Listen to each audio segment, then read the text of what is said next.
अस्सलामुअलैकुम दोस्तों ये एक मेरे साथ लगी हुई वीडियो है। आप इस वीडियो को ज़रा मज़ा फरमाइए और हमारे साथ गुफ्तगू भी समात फरमाइए।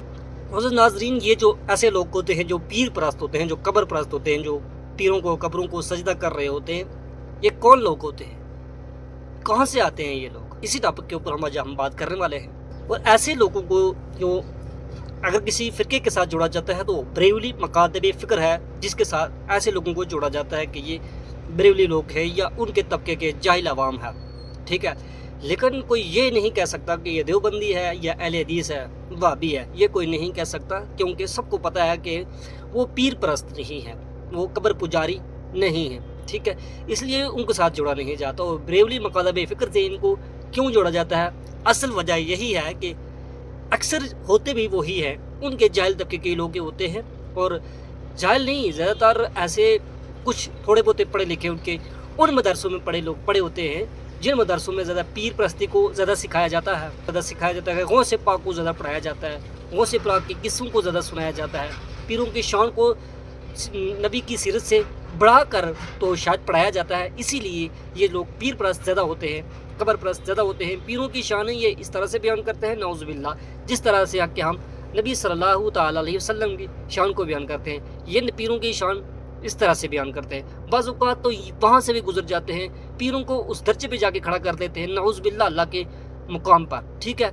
ये इस तरह से पीरों की शानें बयान करते हैं। और अगर आप किसी पढ़े लिखे मुफ्ती बरेलवी से पूछेंगे तो वो आपको ये बताएगा कि ये शिरक है, मतलब बंदा मुशरिक हो जाता है। और अगर आप किसी ऐसे बरेलवी से पूछेंगे कि जो हाथों पे बैठ करके बरेलवी हुआ हो और ये जो बुजुर्गों की फैज़ हासिल करके बरेलवी हुआ हो ना, वो आपको ये बताएगा कि ये हराम है, बस एक मामूली सा हराम है, मतलब करो तो गुनाह होता है, जैसे शराब हराम है, ये भी हराम है, लेकिन बंदा मुशरिक नहीं होता। वो आपको ये कहानी सुनाएगा, बरेलवी अक्सर आपको यही कहानी सुनाएंगे। लेकिन हमारा ये अकीदा है कि अगर आप किसी को सजदा करते हैं तो आप मुशरिक हो जाते हैं, आप काफिर हो जाते हैं। शिरक से बचने के लिए अल्लाह ताला ने सूरज को गुरूब होते हुए उस वक्त नफली इबादत को मना फरमाया है कि जब सूरज गुरूब होता है उस टाइम सूरज के पुजारी लोग सूरज को सजदा कर रहे होते हैं, इसलिए तुम उस वक्त सजदा नहीं कर सकते, उस वक्त नफली नमाज आप नहीं कर सकते, नफली इबादत आप नहीं कर सकते।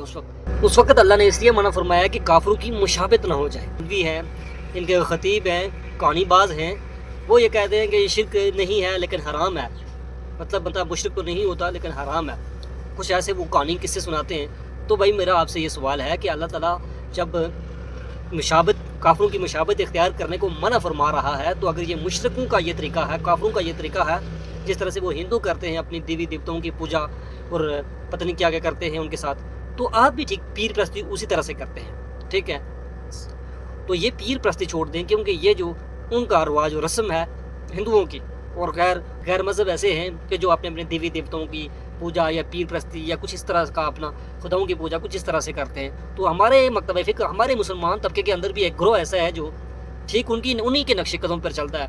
और जब इसको कहा जाए कि ये तुम शिरक करते हो, तो बोलता है कि ये शिरक तो नहीं है भाई। अगर शिरक नहीं है तो कुरान से साबित करके दिखाओ पीर परस्ती, हदीस से साबित करके दिखाओ पीर परस्ती है। अगर पीर परस्ती इस्लाम के अंदर जायज़ होती तो नबी सल्लल्लाहु अलैहि वसल्लम से बड़ा पीर कोई नहीं था, ठीक है। तो आप सहाबा इकराम से बड़ा कोई पीर नहीं था। तो अल्लाह ताला इस चीज़ पे कादिर था कि नबी करीम सल्लल्लाहु अलैहि वसल्लम को सुबह क़यामत तक इसी दुनिया के ऊपर जिंदा रखता और लोग जाके नबी करीम सल्लल्लाहु अलैहि वसल्लम को सजदा करते हैं। परस्ती अगर होती, जायज़ होती इस्लाम के अंदर, तो कुरान का कोई मकसद नहीं था, ठीक है। कुरान आपकी शक्ल में होने का कोई मकसद नहीं था। आखिर पीर परस्ती से इस्लाम चलता। दीन अगर सीखा जाता है तो वो कुरान से सीखा जाता है, हदीस से सीखा जाता है, ना कि पीरी मरीदी से सीखा जाता है।